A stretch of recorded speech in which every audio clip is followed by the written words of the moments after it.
ಸಮಿತಿ ಪಕ್ಷ ಉಗ್ರವಾಗಿ ಕಾಣಿಸುತ್ತೆ.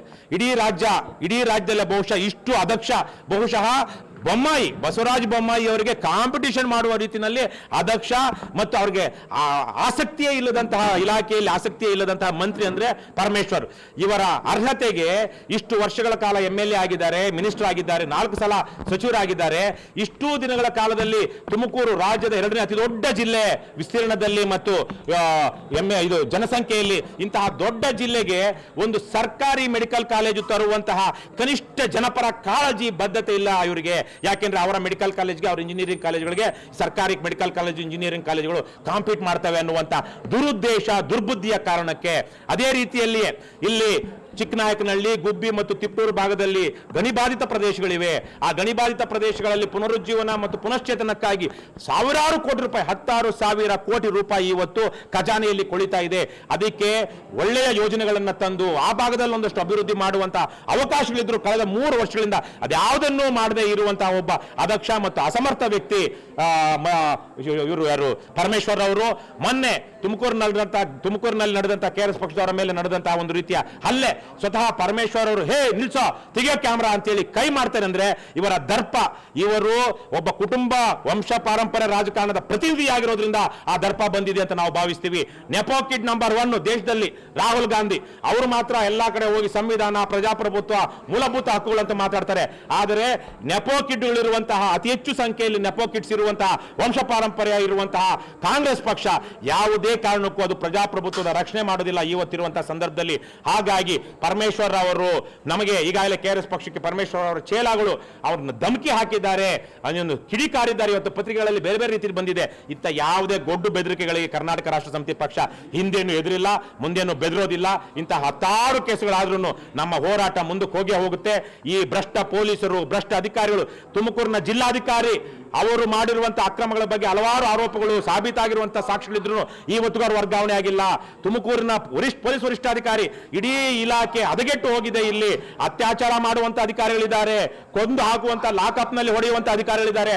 ಆದರೆ ಇವರೆಲ್ಲ ಇದ್ರೂ ಇಂತಹ ಒಂದು ಇಲಾಖೆಯನ್ನು ಸರಿಪಡಿಸುವಂತ ಯೋಗ್ಯತೆ ಇಲ್ಲದಿರುವಂತಹ IPS ಆಫೀಸರ್ಗಳು ಇಲ್ಲಿದ್ದಾರೆ.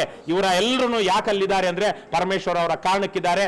ಕರ್ನಾಟಕ ರಾಷ್ಟ್ರ ಸಮಿತಿ ಪಕ್ಷ ಮುಂದಿನ ದಿನಗಳಲ್ಲಿ ಪರಮೇಶ್ವರ್ ಅವರು ಭಾಗವಹಿಸುವಂತ ಕಾರ್ಯಕ್ರಮಗಳಿಗೆ ಸರ್ಕಾರಿ ಕಾರ್ಯಕ್ರಮಗಳಿಗೆ ಹೋಗುತ್ತೆ, ಪ್ರತಿಭಟನೆ ಮಾಡುತ್ತೆ, ಧರಣಿ ಮಾಡುತ್ತೆ. ನಾವು ಅಲ್ಲಿ ಅವರ ಕಾರ್ಯಕ್ರಮದಲ್ಲಿ ಹೋಗಿ ಜನರಿಗೆ ಅವರ ಯೋಗ್ಯತೆಯ ಅನಾವರಣವನ್ನ ಮಾಡ್ತೀವಿ. ಒತ್ತಾಯ ನಮ್ದು ಯಾರಿಗೆ ಮನವಿ ನಿಮ್ಗೆ ಕೊಡ್ತಾ ಇಲ್ವಲ್ಲ.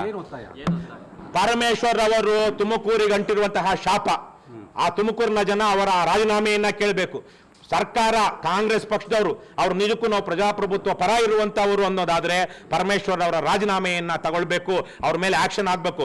ಪರಮೇಶ್ವರ್ ಅವರು ಈಗಾಗಲೇ ನಾವು ಪತ್ರ ಬರೆದಿದ್ದೀವಿ. ಪರಮೇಶ್ವರ್ ಅವ್ರ ಮೇಲೆ ದೂರು ದಾಖಲಿಸೋದಕ್ಕೆ ರಾಜ್ಯಪಾಲರು ಅದಕ್ಕೆ ಪೂರ್ವ ಅನುಮತಿ ಕೊಡಬೇಕು. ಇಲಾಖೆ ಎಲ್ಲ ಅಧಿಕಾರಿಗಳು ಅಲ್ಲಿದ್ದಂತ ಮೊನ್ನೆ ಯಾರೆಲ್ಲ ಇವರಿದ್ರು ಸಾಕ್ಷಿಗಳಿದ್ರು ಅಧಿಕಾರಿಗಳು ಅವ್ರ ಮೇಲೆ ಎಲ್ಲ ಕೇಸ್ ದಾಖಲಿಸ್ತಾ ಇದ್ದೀವಿ. ಪರಮೇಶ್ವರ್ ಅವ್ರ ಮೇಲೇನು ಸಹ ನಾವು ಕೋರ್ಟ್ ನಲ್ಲಿ ದಾಖಲು ಮಾಡಿ ಮತ್ತೆ ಈ ಪ್ರಕರಣದಲ್ಲಿ ಮಂಜುಳಾ ಅನ್ನುವಂಥ PSI ಏನ್ ದೂರು ಕೊಟ್ಟಿದ್ದಾರೆ ಈಗ ನಮ್ಮ ಪಕ್ಷದ ಮುಖಂಡಗಳ ಮೇಲೆ, ಆ ಪ್ರಕರಣದಲ್ಲಿ ಪರಮೇಶ್ವರ್ ಅವರನ್ನು ಸಾಕ್ಷ್ಯ ಮಾಡಿ ಅವರನ್ನು ಸಹ ಕೋರ್ಟಿನ ಕಟಕಟೆಗಳಿಸ್ತೀವಿ. ಅದಾಗೋದಕ್ಕೆ ಮೊದಲು ಪರಮೇಶ್ವರ್ ಅವರು ರಾಜೀನಾಮೆ ಕೊಡಬೇಕು. ಅವರಿಗೆ ಸಾವಿರಾರು ಕೋಟಿ ರೂಪಾಯಿಗಳ ಆದಾಯ ಇರುವಂತಹ 2 ಮೆಡಿಕಲ್ ಕಾಲೇಜು, 1-2 ಇಂಜಿನಿಯರಿಂಗ್ ಕಾಲೇಜ್ ಇದೆ, ಸಾಕಷ್ಟು ಕೆಲಸ ಇದೆ. ದಯವಿಟ್ಟು ರಾಜ್ಯ ಸರ್ಕಾರದ ಈ ಕೆಲಸ ಬಿಟ್ಟು ಅವರು ಅಲ್ಲಿ ದುಡ್ಡು ಬರುವಂತಹ ಏನಂತಾರೆ ಕಾನೂನುಬದ್ಧವಾಗಿ ದುಡ್ಡು ಬರುವಂತ ಅವ್ರ ಉದ್ಯಮ ಏನಿದೆ, ಅವರ ಇಂಡಸ್ಟ್ರಿ ಏನಿದೆ, ದಯವಿಟ್ಟು ಅದಕ್ಕೆ ಗಮನ ಕೊಡ್ಲಿ, ರಾಜಕೀಯದಿಂದ ಹೊರಗುಳಿಲಿ ಅಂತ ನಾನು ಕೇಳಬಯಸ್ತೀನಿ. ವರ್ಗಾವಣೆ ಕೇಳಿದ್ರಿ ನೀವು, ಅದೇ ತಪ್ಪಾಯ್ತಾ ಅಂತ, ಅದು ಕೊಡಕ್ಕೆ ಹೋಗಕ್ಕೆ ಹಿಂಗಾಯ್ತಾ ಅಂತ. ತುಮಕೂರಿನಲ್ಲಿ ಮೊನ್ನೆ ನಡೆದಂತ ಘಟನೆಯಲ್ಲಿ ಮಾತೇ ಬಾಡಿಲ್ಲ. ನಾವು ನೋಡಿದಾಗ ಮಲ್ಲಿಕಾರ್ಜುನ್ ಅವರು ಮನವಿ ಕೊಡೋದಕ್ಕೆ ಅಲ್ಲಿ ಕೈ ಹಿಡ್ಕೊಂಡಿದ್ರು. ಅವ್ರು ತಗೊಳ್ತಾ ಇರ್ಲಿಲ್ಲ, ತಗೊಂಡು ಸುಮ್ಮನೆ ಹಾಗೆ ಹೋಗ್ತಾ ಇದ್ರು. ಏನ್ ಸರ್ ಹಿಂಗೆ ಹೋಗ್ತಾ ಇದ್ದೀರಾ ಅಂತ ಹೇಳಿದಕ್ಕೆ ಅಷ್ಟಕ್ಕೆ ಆಗಿದ್ದೆ ಹೊರತು ಆ ವಿಚಾರನೇ ಬರಲಿಲ್ಲ. ಮನವಿನಲ್ಲಿ 3 ವಿಚಾರಗಳಿತ್ತು.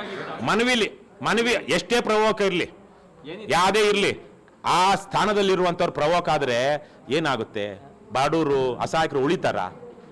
ನಾವು ಪ್ರವೋಕ್ ಆದ್ರೂ ನಾವು ಯಾರಿಗೂ ಹಾನಿ ಮಾಡೋಕ್ಕಾಗೋದಿಲ್ಲ. ಆದರೆ ಅವರು ಪ್ರವೋಕ್ ಆಗಿ ಅವ್ರು ಮಾತಾಡಿದ್ರಿಂದ ಏನಾಯ್ತು, ಅಧಿಕಾರಿಗಳು ಇವ್ರನ್ನ ಕತ್ತಿನ ಪಟ್ಟಿ ಹಿಡ್ಕೊಂಡು ಎಳ್ಕೊಂಡು ಹೋದ್ರು. ಆಮೇಲೆ ಮನವಿನಲ್ಲಿ ಏನಿತ್ತು, ಒಂದು ತಿಪ್ಟೂರು ಭಾಗಕ್ಕೆ, ಒಂದು ತುಮಕೂರು ಜಿಲ್ಲೆಯಲ್ಲಿ ಒಂದು ಸರ್ಕಾರಿ ಮೆಡಿಕಲ್ ಕಾಲೇಜ್ ಬೇಕು. ಇಲ್ಲಿ ಸರ್ಕಾರಿ ಮೆಡಿಕಲ್ ಕಾಲೇಜೇ ಇಲ್ಲ, ರಾಜ್ಯದ 2ನೇ ದೊಡ್ಡ ಜಿಲ್ಲೆ ತಿಪ್ಟೂರು, ಆ ಭಾಗದಲ್ಲಾದ್ರೂ ಒಂದು ಮೆಡಿಕಲ್ ಕಾಲೇಜ್ ಮಾಡಿ ಅಂತ ಒಂದಿತ್ತು. ಎರಡನೇದಾಗಿ ಈ ಗಣಿ ಬಾಧಿತ ಪ್ರದೇಶಗಳು 3 ತಾಲೂಕುಗಳೇನಿದೆ ಅಲ್ಲಿ ಸುಮ್ಮನೆ ಕಾಂಕ್ರೀಟ್ ಹಾಕುವಂತಹ ಸಿಮೆಂಟು ಕಾಂಕ್ರೀಟ್ನ ಯೋಜನೆಗಳು ಬರ್ತಾ ಇದೆ. ಅದ್ರ ಬದಲಿಗೆ ಜನಪರವಾದಂಥ ಯೋಜನೆಗಳನ್ನ ಈ ಮೆಡಿಕಲ್ ಕಾಲೇಜು ಸೇರಿದಂತೆ ಅಂತಹ ಹಣವನ್ನ ಅಲ್ಲಿ ಬಳಸಿ ದಯವಿಟ್ಟು ಅದನ್ನ ಮಾಡಿ ಅಂತಿತ್ತು. ಮೂರನೇದಾಗಿ ತುಮಕೂರು ಕಂಡಂತ ಅತ್ಯಂತ ಭ್ರಷ್ಟೆ ಅದಕ್ಷೆ ಜಿಲ್ಲಾಧಿಕಾರಿ ಮತ್ತು ತುಮಕೂರಿನ ಅತ್ಯಂತ ಭ್ರಷ್ಟ ಮತ್ತು ನಾಲಾಯಕ SP ಏನಿದ್ದಾರೆ ಅವ್ರನ್ನ ವರ್ಗಾವಣೆ ಮಾಡಬೇಕು. ಅದಕ್ಕೆ ಕಾರಣಗಳು ಇವ್ರ ಕಡೆಯಿಂದ ಆಗಿರುವಂಥ ಭ್ರಷ್ಟಾಚಾರ, ಅವ್ರ ಕಡೆಯಿಂದ ಆಗಿರುವಂಥ ಕರ್ತವ್ಯ ಲೋಪಗಳು.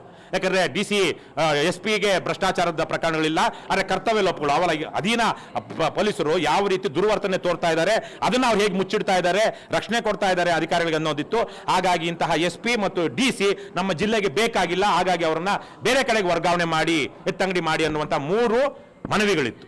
3 ಮಲ್ಲಿಕಾರ್ಜುನ್ ಅವರಿಗೆ ಸ್ವಂತದ್ದು ಯಾವುದು ಆಗಬೇಕಾಗಿದ್ದಂಥದ್ದಾಗಲಿ ಅವರ ವೈಯಕ್ತಿಕವಾದದ್ದಲ್ಲ, ತುಮಕೂರು ಜನರ ಪರವಾಗಿದ್ದಂತಹ ಮನವಿಗಳು. ಈ 3 ಬೇಡಿಕೆಗಳು ಈಡೇರೋ ತನಕನೂ ನಿಮ್ಮ ಪ್ರೊಟೆಸ್ಟ್ ಮುಂದುವರಿಯುತ್ತೆ.